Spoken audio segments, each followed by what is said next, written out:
Assalamualaikum warahmatullahi wabarakatuh.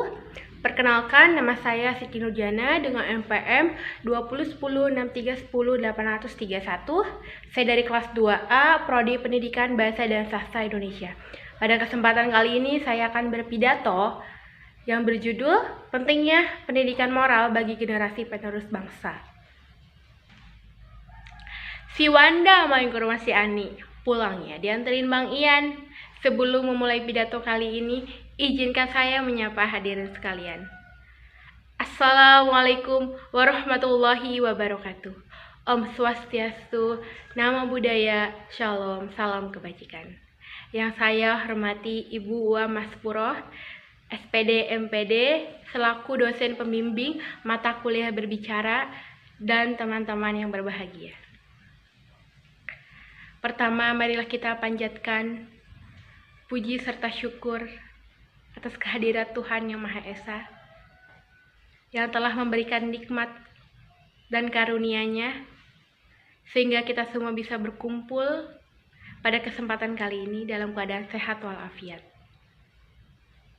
Hadirin sekalian, sejatinya pendidikan moral adalah proses pembelajaran di mana peserta didik bisa memahami diri mereka sendiri dan juga dunia yang ada di sekitarnya.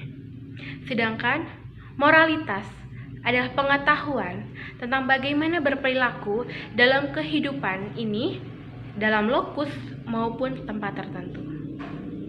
Dengan demikian, pendidikan moral adalah usaha nyata dalam membentuk moralitas anak didik menjadi generasi bangsa yang bertakwa dan bermoralitas. Hadirin sekalian, permasalahan dalam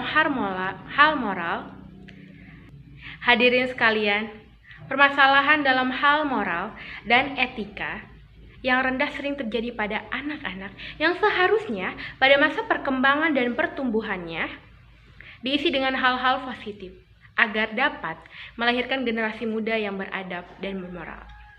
Dahulu kala, masyarakat luar mengenal masyarakat Indonesia berbudi pekerti luhur, santun, dan berguna.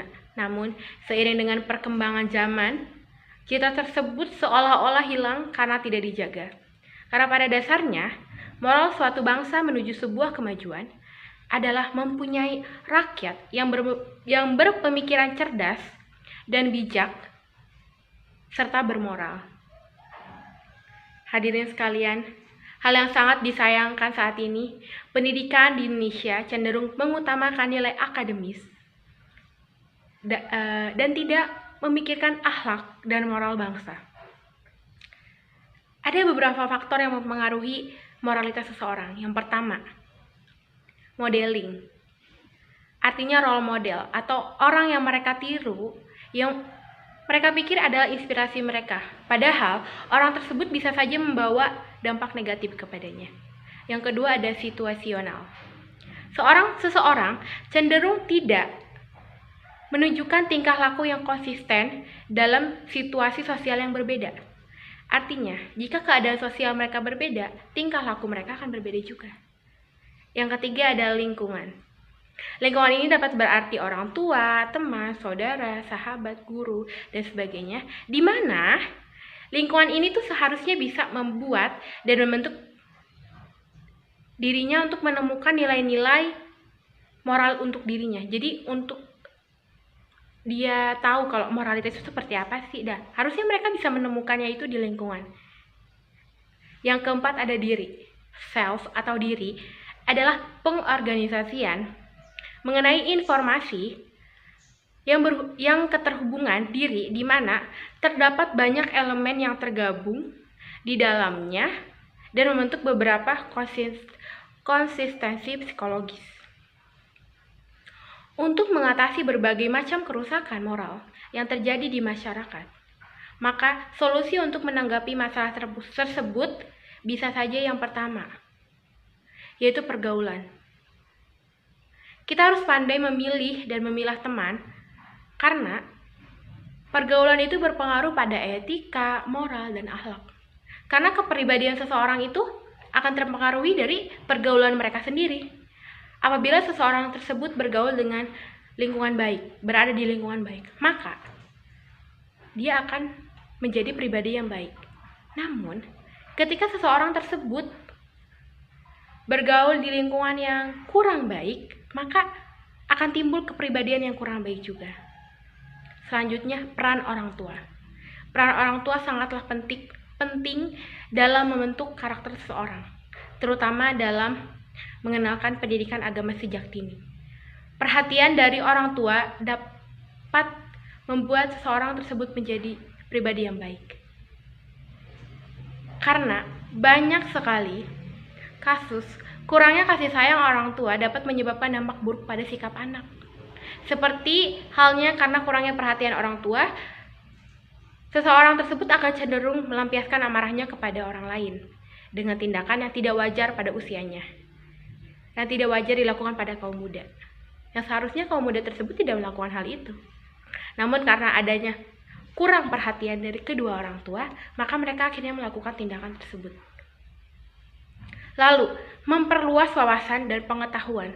Itu akan sangat berguna untuk menyaring pengaruh buruk dari lingkungan. Misalnya, kebiasaan merokok, kebiasaan obat-obatan, minum-minuman. Ketika kita sudah berwawasan dan berpengetahuan, maka kita akan menyaring, oh, hal ini tidak baik, hal ini baik. Berarti kita ambil yang baiknya. Lalu selanjutnya ada meningkatkan iman dan takwa dengan cara bersyukur, bersabar, dan beramal soleh. Dengan kita mendekatkan diri kita kepada Allah Subhanahu wa Ta'ala dengan rajin beribadah, beramal soleh, tentu akan membuat kita terhindar dari perbuatan yang tidak sesuai di jalan Allah. Lalu yang terakhir adalah mampu memanfaatkan perkembangan ilmu pengetahuan dan teknologi sebaik-baiknya. Tidak menyalahgunakan, tidak mengakses konten porno dan segala macam yang seharusnya seseorang tersebut tidak melakukan hal itu. Oleh karena itu, kita sebagai generasi penerus bangsa harus mengembangkan nilai-nilai moral yang dapat menjadi acuan untuk membentuk moralitas bangsa. Dimulai dari diri kita sendiri untuk menjadi pribadi yang lebih baik dan bisa menjaga etika dan moralitas kita. Si Aan pergi ke kota. Pulangnya pengen ke rawa-rawa. Mohon maaf jika ada salah kata yang mungkin menusuk jiwa. Sekian dari saya. Wassalamualaikum warahmatullahi wabarakatuh.